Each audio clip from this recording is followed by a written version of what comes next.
Reporter big breaking. Kandala ബാങ്കിൽ 100 കോടിയിലേറെ രൂപയുടെ ക്രമക്കേട് നടത്തിയ ബാങ്ക് മുൻ പ്രസിഡന്റ് എൻ ഭാസുരാങ്കൻ UDF ഭരണത്തിലും സുരക്ഷിതൻ.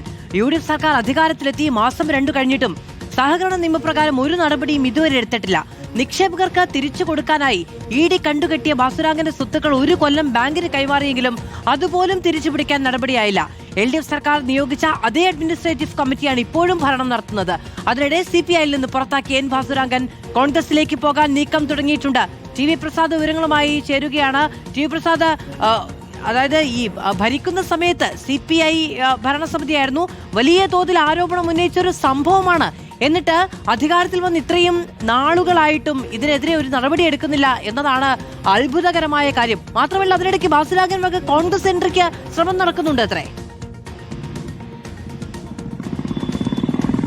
അതുതന്നെയാണ് മാധു, ആർക്കും മനസ്സിലാവാത്ത ഒരു കാര്യവും. CPIയിൽ നിന്ന് പുറത്താക്കിയതിന് പിന്നാലെ ഭാസുരാങ്കന്റെ അടുത്ത ആശ്രയം അത് കോൺഗ്രസ് ആണെന്ന് നേരത്തെ തന്നെ ആളുകൾ പറയുന്നുണ്ടായിരുന്നു. അതിനുവേണ്ടിയുള്ള നീക്കങ്ങൾ സജീവമായിരുന്നു. ഇനി അതിന്റെ സൂചനയാണോ സഹകരണ വകുപ്പും ഭാസുരാങ്കനെ തൊടാത്തത് എന്നുള്ളതായിരുന്നു. കഴിഞ്ഞ 2 സർക്കാരിന്റെ കാലത്തും, അതായത് കഴിഞ്ഞ 2 പിണറായി സർക്കാരിന്റെ കാലത്തും എൻ ഭാസുരാങ്കൻ സർവശക്തനായിരുന്നു. ഒന്നിനെയും പേടിക്കേണ്ട ആവശ്യമുണ്ടായിരുന്നില്ല. ഏറ്റവും അവസാനം 101 കോടിയുടെ ക്രമക്കേട് നടത്തി ജയിലിലായത് ED റെയ്ഡ് നടത്തി തട്ടിപ്പ് പിടികൂടിയതോടെയാണ്. അതിനുശേഷം ഇങ്ങോട്ടേക്ക് LDF സർക്കാർ സഹകരണ വകുപ്പിന്റെ നിയമപ്രകാരം 68 പ്രകാരം സർചാർജ് ചുമത്തിയിട്ടുണ്ട്. അതുപ്രകാരം ആർബിട്രേഷൻ നടപടികളിലേക്ക് കടന്ന് സ്വത്തുവകകൾ കണ്ടെത്തി അത് നിക്ഷേപകർക്ക് തിരിച്ചു കൊടുക്കാനുണ്ട്. കാരണം കോടികൾ ഇപ്പോഴും കിട്ടാനുള്ള ആയിരക്കണക്കിന് നിക്ഷേപകരാണ് മാറനെല്ലൂരും കണ്ടലയിലുമുള്ളത്. പക്ഷേ UDF സർക്കാർ അധികാരത്തിൽ വന്ന് മാസം 2 കഴിഞ്ഞു, 2.5 കഴിഞ്ഞുതാ 3 മാസമാകാൻ പോകുമ്പോഴും എൻ ഭാസുരാങ്കൻ സുരക്ഷിതനാണ് മാധു. ചുരുക്കത്തിൽ പറഞ്ഞാൽ 1 വർഷം മുമ്പ് ED ബാങ്കിനെ തിരിച്ചേൽപ്പിച്ച സ്വത്തുവകകളുണ്ട്. മാറനെല്ലൂരിലെ പടുകൂറ്റൻ വീട്, അവിടുത്തെ ഭൂമി, കാറ്, അങ്ങനെ തുടങ്ങി ഏതാണ്ട് 1 കോടിയിലധികം രൂപ ആ സമയത്ത് മൂല്യം വരുന്ന സ്വത്തുക്കൾ, ഏതാണ്ട് 2 കോടിയിലധികം രൂപ അതിന് മൂല്യം വരും.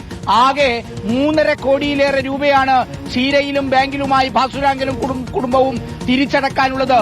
എന്നിട്ടും പുതിയ സർക്കാർ അധികാരത്തിൽ വന്നിട്ടും ഭാസുരാങ്കനെ തൊടുന്നില്ല എന്നുള്ളതാണ് ഇതിൽ ഏറ്റവും പ്രധാനപ്പെട്ട കാര്യം. സ്വത്തുവകകൾ കണ്ടെത്തി നിക്ഷേപകർക്ക് തിരിച്ചു കൊടുക്കാനുള്ള ഒരു നടപടിയും പുതിയ സർക്കാരും സ്വീകരിക്കുന്നില്ല എന്നുള്ളതാണ് മാധു.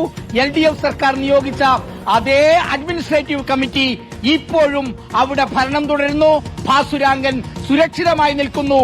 ഒരു നടപടിയും ഭാസുരാങ്കനെതിരെ പുതിയ സർക്കാരും സ്വീകരിക്കുന്നില്ല എന്നുള്ളതാണ് വിചിത്രം മാധു. TV പ്രസാദാണ് വിവരങ്ങൾ നൽകിയത്. കണ്ടല ബാങ്ക് തട്ടിപ്പുമായി ബന്ധപ്പെട്ട് ED അടക്കം നടപടികൾ സ്വീകരിച്ച ഭാസുരാങ്കൻ ഇനി കോൺഗ്രസിലേക്ക് വരാനുള്ള ശ്രമം നടത്തുന്നു എന്നാണ് അറിയുന്നത്. ഇപ്പോഴും അവിടെയുള്ളത് പഴയ ഭരണസമിതി തന്നെയാണ്. യാതൊരു നടപടിയും ഉണ്ടായിട്ടില്ല. സ്വത്ത് കണ്ടുകെട്ടുന്ന അടക്കമുള്ള നടപടികളുമായി മുന്നോട്ട് പോകാനും തയ്യാറാകുന്നില്ല എന്നുള്ളതാണ് ആരോപണം.